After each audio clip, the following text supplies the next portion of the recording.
Hey everybody, welcome to Pop Culture Philosophers. I'm Rockin' Robbie Billups, and it's time for the weekly comic book review.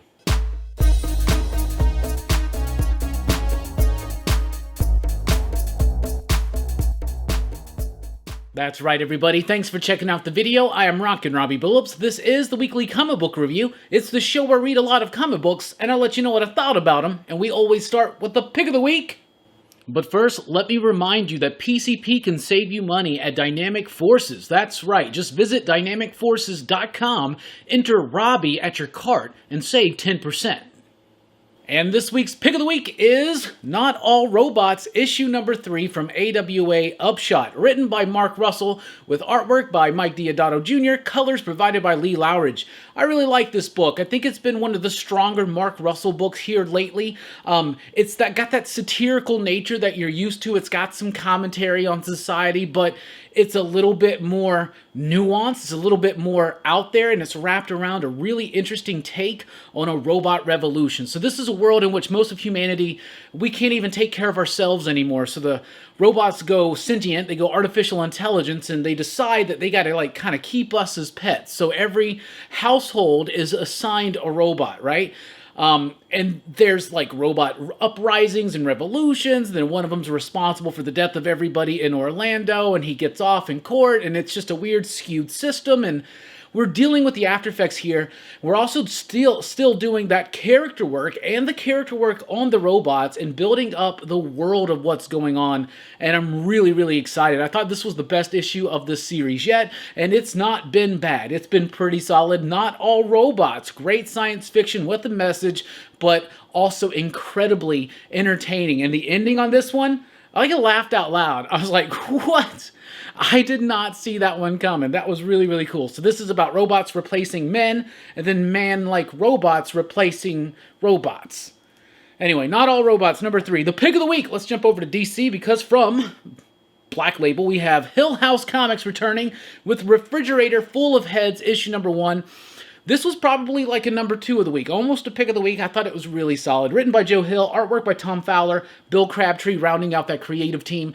This is a sequel to Basket Full of Heads, which I loved. I thought it was great. It has this nice 80s slasher, quirky, supernatural, mystical type style, small town vibe that you get from Joe Hill, but the really extreme craziness and the fun and the violence and gore and morals of an 80s film. I really like it. I thought it was a really cool follow-up. At first, it felt like it was going to be doing its own thing, but then you realize it is a direct follow-up, but at the same time, it's focusing on different characters. It's letting us know more about this island, and more of the community surrounding it, and it's also, there's more things involved.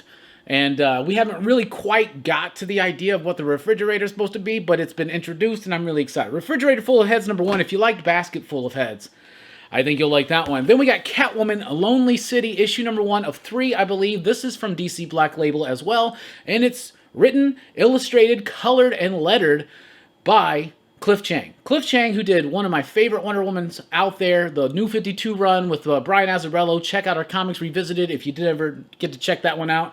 But I was really looking forward to this, and I liked it. The execution on the artwork, the coloring, the lettering, everything about it kind of worked, but story-wise, there were some things that kind of bothered me. This is a story, it's Elseworlds, obviously, but it's about Catwoman is somehow deemed responsible for the death of Batman and possibly Gordon, and now, 20, 30 years later, she's getting out of prison, and so it's kind of almost like a Dark Knight Returns, but with Catwoman, but everything that's laid out to be the emotional, resonating part of this story just kind of falls flat to me. There's some weird decisions that are made with where certain characters end up and how so, and I don't know, story-wise, this one I thought was a bit kind of weak, but everything else was really, really solid, so I'll definitely check it out. The artwork was great.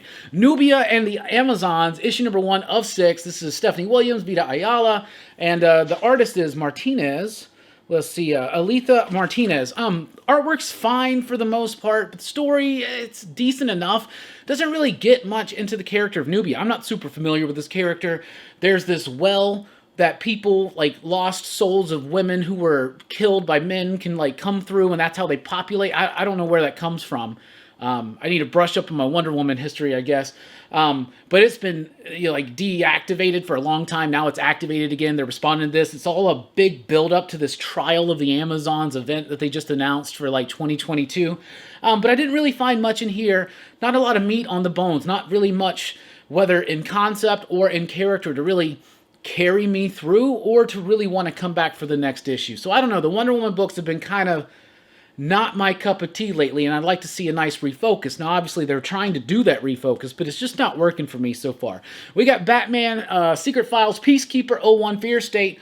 It's an alright issue. It's basically just revealing more of the background of Peacekeeper 01, the dude behind the suit. He's kind of running through the streets of Gotham and Fear State right now, all crazy, cracked out on scarecrow gas and whatnot. And this, it steps the story back a little bit, and it's like, oh, this story takes place before this issue of Batman. You're like, well, okay, so it's just kind of a throwaway story, but it is adding more into that background. It's kind of like the Miracle Molly one, but this one just doesn't quite hit as hard. Well, one thing I did like, though, was Joshua Hickson on the artwork. That's the artist of the plot. That was really cool to see him take on Gotham in some form or fashion. But the story was all right, but it just at the same time kind of felt like, been there, done that. We didn't really need to know that much about that. Then we got Batman 115. I've been riding high on this series. I've been saying Jorge Jimenez, the best freaking superhero artist on a mainstream book right now, I think, is going on. I mean, there's a lot of good ones out there, but I'm just, Jorge Jimenez can do some really dynamic stuff. And he only does like 3 pages in this book, and I feel it. I feel it, because when you take him out of the equation, it was rather dull, kind of boring, kind of like, yeah, retreading the same stuff. Yeah, we get that. You're just wasting time to get to the finale, aren't you, Tynan? I don't know. Without Jorge Jimenez on the artwork, it starts falling flat, so I'm excited to see him come back for the finale. There's only, like, what, 2, 3 issues? I don't know how many more issues, but we'll see. Nightwing, issue number 85, Fear State tie-in. Robbie Rodriguez back on the artwork. It's kind of just like the last one. I don't think it hit as well as the last one. It was just all right. It's kind of like Batgirl and Nightwing. They're trying to stop this anti-Oracle figure that's out there. She's got another clock tower she's got to go and disassemble, and her and Nightwing have this adventure, so there's lots of, like, nostalgic referencing of the Batgirl and Robin days and things like that. But, I mean, it was all right for what it is, but this book has been completely sidetracked in its direction and vision because of Fear State, and not necessarily to its benefit. Catwoman, issue number 36. We're nearing the end of the Rom V run. And yes, we're doing a Fear State kind of tie-in. So this was a nice kind of action-y kind of issue, but at the same time, it just kind of felt like, it doesn't really, it felt like it's derailed the vision and the direction of this book. So honestly, in the last 2 issues of Nightwing and Catwoman, I thought they were really good Fear State tie-ins. And this one just kind of felt, they were just kind of all right. They were all right. They were okay. They were just okay. Superman, Son of Kal-El, issue number 4. This is, in fact, not the issue with the big moment of the kiss or whatever. So that's going to happen in November. So if you're anticipating that being this issue, it's not. This is a weird, wonky issue, though. I didn't like it. And I have not been liking this series. It's just clunky to me, and it's not vibing, it's not catching. Jonathan Kent's not quite capturing me like he did in the Peter Tomasi days, or even when Tom Taylor was writing him in Deceased. Something's just not clicking with me. The artwork's not quite all there. It starts off with what I was for sure thought was going to be a dream sequence, and then no, it's not. And there's just so many like things that should be a big deal that are just kind of handled matter-of-factly here that, I don't know. There's something not clicking for me with Superman, Son of Kal-El, and it's not going to stay on the list for too long. The Flash 775, thought this was a pretty solid issue. So this like mysterious scythe or something has fallen into Keystone. Are they in Central or are they in Keystone? It doesn't matter. It's somewhere over there, right? And Superman can't even lift it up, and it's starting to make everybody like go like super aggro mode, right? Everybody's getting mad and pissy with each other, and except for Wally, and he's kind of having to figure it out and juggle his job and juggle his family and juggle this mystery as the Flash. But I really liked it. The artwork by Pasarin was really tight, really fluid, very concise, and the line work was super solid. And then we got Jeremy Adams still pumping out a really good, solid Flash story that feels rather old school, and I thought that was quite refreshing. Black Manta, issue number 2. You know, I really love Aquaman and Aquaman's World. I love Black Manta. I'm going to get every single issue of this, but I don't know if I'm going to read them because I just thought this was just dull. It was just difficult to get through. I don't get why we're doing this. Why we're doing this Black Manta focused book. It doesn't feel very connected to something. It's the artwork is cool. I like the artwork, but like there's a moment here where Black Manta's like out of costume and he's on a mission, and so he's got to wear like sunglasses that are red to make like the eyes, you know. I don't know. That book's not working for me. I really want it to. I really do, but it's just not. Green Lantern, issue number 7 here. It says Kilowog's Last Stand. You don't see that in here at all. The Kilowog didn't even appear in this book. That being said, I liked it. The second story I thought was decent. Just kind of moving some stuff forward with the character of Teen Lantern in particular. I think kind of focusing in on that, doing some cool stuff with Simon. The problem when you have so many Earth-based lanterns and you do a story like this, or even when you don't do a story like this where you've destroyed the Owen battery, or even when you just have so many lanterns that are Earth-based, like what do you do with them, right? You know, and it feels like a lot of this run's kind of figuring out what to do with them. But the big focus has been on John Stewart, and the first story in here with John Stewart kind of time traveling and things like that, interesting stuff going on and developing with him, maybe power set wise, I thought was really solid. So the first half of this I really liked, and the second half I thought was decently okay. So Green Lantern number 7. Then we got Suicide Squad number 8. I'm done. This is the last one. Like, I wanted to drop off of this book a few issues ago, and then it kind of did some other things, but now it's like, it's not even Superboy, it's a clone of Superboy, it's a Bizarro Superboy. Peacemaker, the stuff with Peacemaker, Rick Flag, that stuff's really interesting to me, but it's just, in this one, you bring in Ambush Bug, and they're doing their best Deadpool with Ambush Bug, and I get what Ambush Bug is, and how the character is, I get it, but like, it is obnoxious. It is obnoxious to me in this, and this just might be my last one because of it. Ambush Bug has cost y'all another reader on Suicide Squad. Suicide Squad King Shark issue number 2. This is about King Shark being sent to represent sharks in marine life on like it's like Mortal Kombat type thing. So like every 1,000 years, like someone's got to represent primates, someone's got to represent marine life or something, or you know, whatever. Like Shark King, and there's a Tiger King, not that Tiger King. I think it's a Tiger Queen, actually. But so that's what's going on here, and he's got a handler. It's this young woman. I can't remember her name or the character's name. This one didn't kind of warm me over as much as issue number 1 did. I liked the charm in issue number 1, and it felt like that was kind of lost in issue number 2. But it was still decent enough, you know, if you like, if you got a King Shark itch, that's how you scratch it. Shazam issue number 4. This is the final issue of this miniseries, and I've been liking this miniseries. To be honest, it's from the writer of Teen Titans Academy. It says from the pages of Teen Titans Academy, but it hasn't felt very super connected to that until you get to the end here, and you're like, okay, so the story doesn't actually end. It's just set up for Teen Titans Academy. That pissed me off. This book was cool. It was decent enough. Then we get to the end, and the reveal of who that was that appeared at the last issue, I thought was so stupid. Okay, let's just say it is an old version of that guy in a younger body. He still wouldn't be acting like that, okay? And then all it doesn't really necessarily resolve too much. It fixes the gist about what's wrong with his powers, but it doesn't really resolve much. It's like, oh, to be continued in Teen Titans Academy. Sorry, DC, not gonna fall for it. Legends of the Dark Knight, issue number 6. This one was all right. This is Becky Cloonan? Yeah, Becky Cloonan does one story in here. It's like a it's Solomon Grundy story, and it was all right. It was decent enough. And then the backup story by Matthew Rosenberg. What was that one, actually? I read it like just a few hours ago. Oh, that one had the Killer Croc story. Yeah, that one was just all right. So the first story was decent enough, and the backup story was just okay. So overall, like, for a book that started off strong and felt very old school, using classic Batman villains, it just kind of lost some of its mojo for me. Speaking of losing mojo, Batman Catwoman issue number 8. What? Like, I'm just so lost and confused, and I mean, I get what's going on, I understand it, but it's like so little happens per issue. This series, I was like, okay, so Tom King wanted 100 issues to tell his Batman Catwoman story, and that was too much for him. He got shortened down to 85 or whatever, and then he's going to finish it in 12 issues. And it just feels like the tiniest little bits get moved forward in each issue. That being said, Liam Sharp's artwork on here, especially the Phantasm bits, were super cool. Anyway, let's jump over to Marvel, where we have Phoenix Song Echo number 1, first of a mini-series.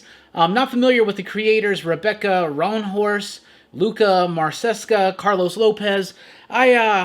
So, in pages of Avengers recently, Maya Lopez, aka Echo from the David Mack, Joe Quesada, Daredevil run, that story, Parts of a Whole, is absolutely brilliant. I love it. I love this character. But in recent issues of Avengers, there was this big brouhaha about the Phoenix picking a new host, and there was this tournament where heroes and villains were fighting each other and whatnot. And it turns out at the end, spoilers, Echo became the new Phoenix. So this is a series exploring her with those powers and what that means and what that represents, and it just fell really flat for me. Like, Maya was acting out of character. Now I understand she's possessed by the Phoenix Force, but when I say out of character, I mean out of character for Maya Lopez and out of character for the Phoenix. So it just didn't really quite work for me. It was rather clunky, and Forge was a complete douchebag. Now maybe Forge is a douche, maybe that's why I like him, but I don't know. I wasn't really feeling that one. Then we got The Death of Doctor Strange, issue number 2, a book that seems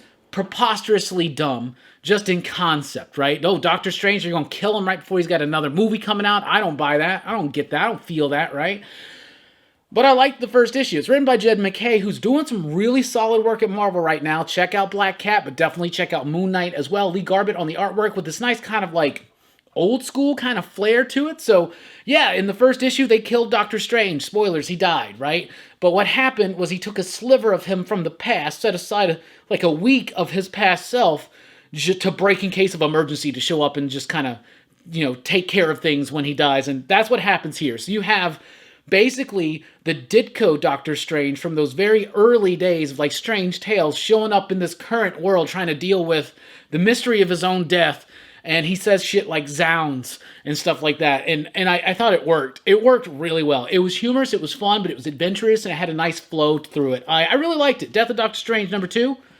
Thought that was good. Thor number 18.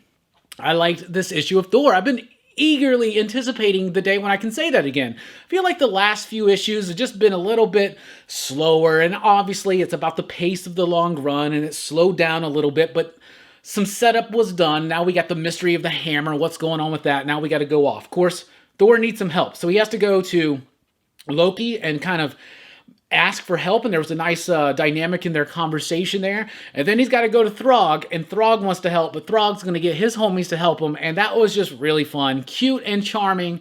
But I liked it, and I like the setup for where this is going to go. Pascal Ferry's here on the artwork. Not the strongest artwork I've seen from him. In fact, his run on Thor with Matt Fraction, I thought, was way more kinetic. However, this got the job done, and the frog stuff looked amazing. So that was cool. X-Men Trial of Magneto, issue number 3.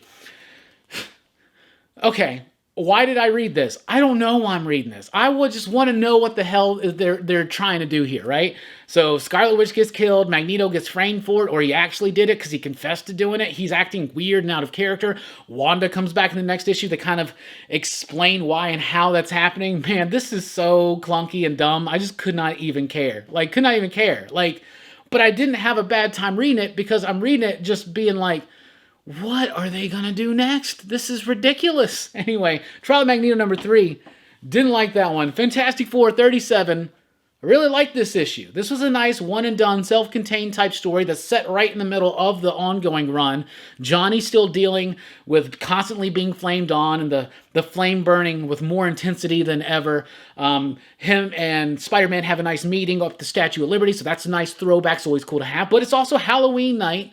In the Marvel Universe, and they're taking Ben and Alicia's kids trick-or-treating for the first time, and they've devised this crazy plan to, maximize their candy input, because they're receiving it. Anyway, to maximize the amount of candy they're going to get for Halloween.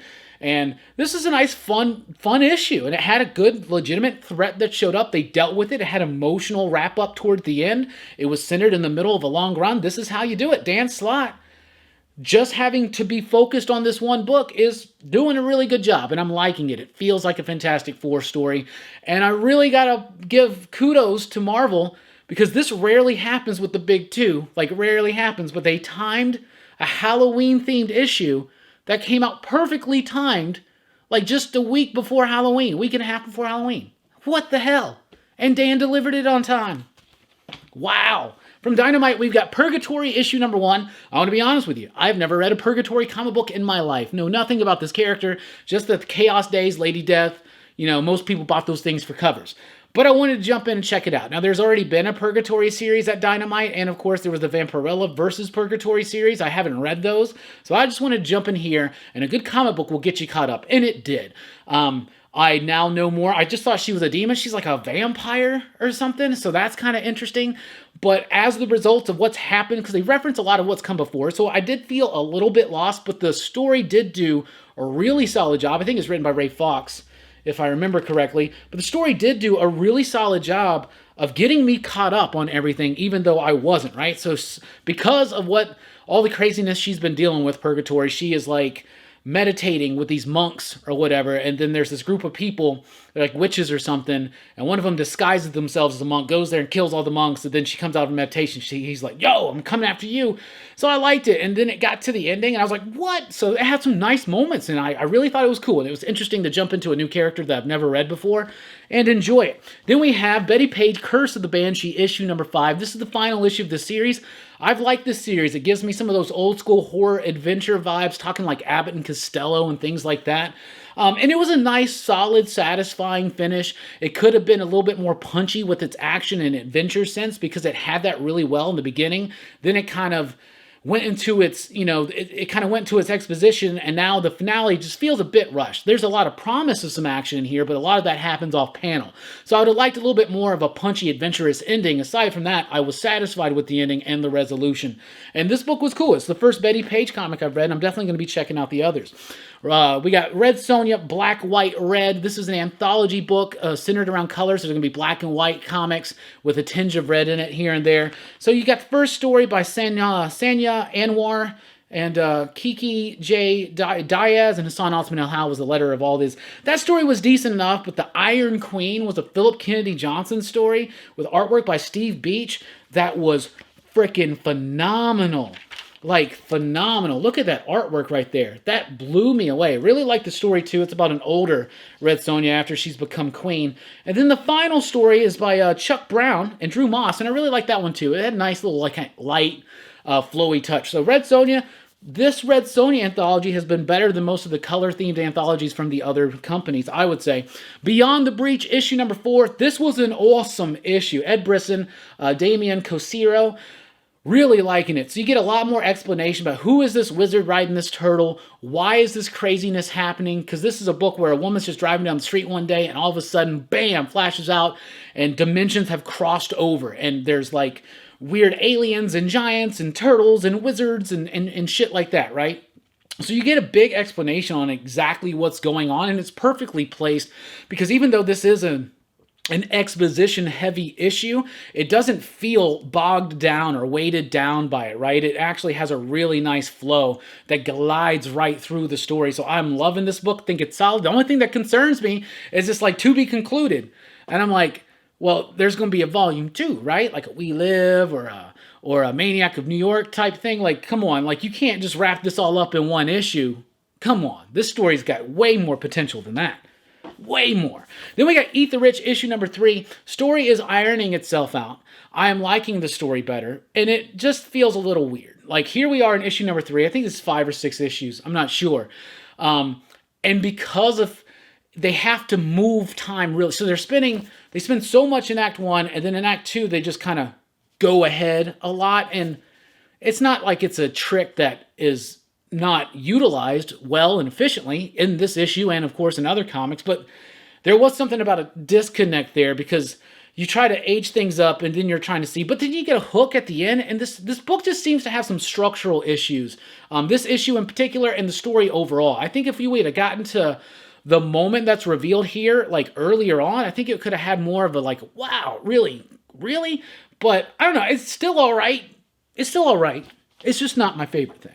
Then we got Grim Tales of Terror Quarterly. This is the 2021 Halloween special. This is by our friend Jay Sandlin. It is an anthology book. It's like, what is it, 80 pages? 72 pages.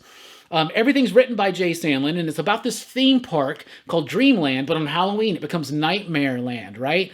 And so this dude's there auditioning for a job, and he's got to, like, be there to try to take people's souls or something, but each story is themed around a different ride. Like one's about a roller coaster, one's about like a Pirates of the Caribbean type thing, and all in all, I thought it was pretty fun. Gave me some old school Tales from the Crypt type vibes with that Zenoscope type of flavor, but I liked it. I thought it was very satisfactory and a really solid issue for Halloween time. And then over at Dark Horse Comics, we had Killer Queens issue number 3. Killer Queen. Anyway, Killer Queens number 3. This is a solid book, a nice fun space romp. It's been a little bit tongue-in-cheek, but it's still got a charm quality about it. And in this one, you actually start getting deeper into some of the characters that you didn't necessarily think that you were, and I appreciated that. The story hits a point at the end here where you're like, oh my goodness, can't wait to see what happens. But all in all, it's just because it's a 4-issue series, it can't really get too much done, but it does just enough for a nice, exhilarating space adventure. Killer Queens number 3. There you go. That's what I read. That's what I thought. What are you reading? What are you digging? Why didn't I read Gunslinger Spawn, King Spawn, Ice Cream Man? Because there's a paper shortage, there's like supply chain issues, and some of these books are getting delayed. Rumors are that some people are going to get some of those books, but we didn't at all, nor were they telling us that we were going to get them. So you may be able to find those books, you may not, but if you're wondering where they are, that's what's going on. There are some delays on some DC books, and in particular on some Image books, especially this week for Image. Anyway, that's what I read, that's what I think. What are you reading? What are you digging? Let us know in the comments down below. Thank you so much for checking out the video. Be sure to like, share, and subscribe. Join us over at patreon.com/PCP to help support the channel if you do wish so, but just being here watching this video is support enough. We really do appreciate it. Thanks for rocking with us. I've been Rockin' Robbie Billups. Station. Keep on reading.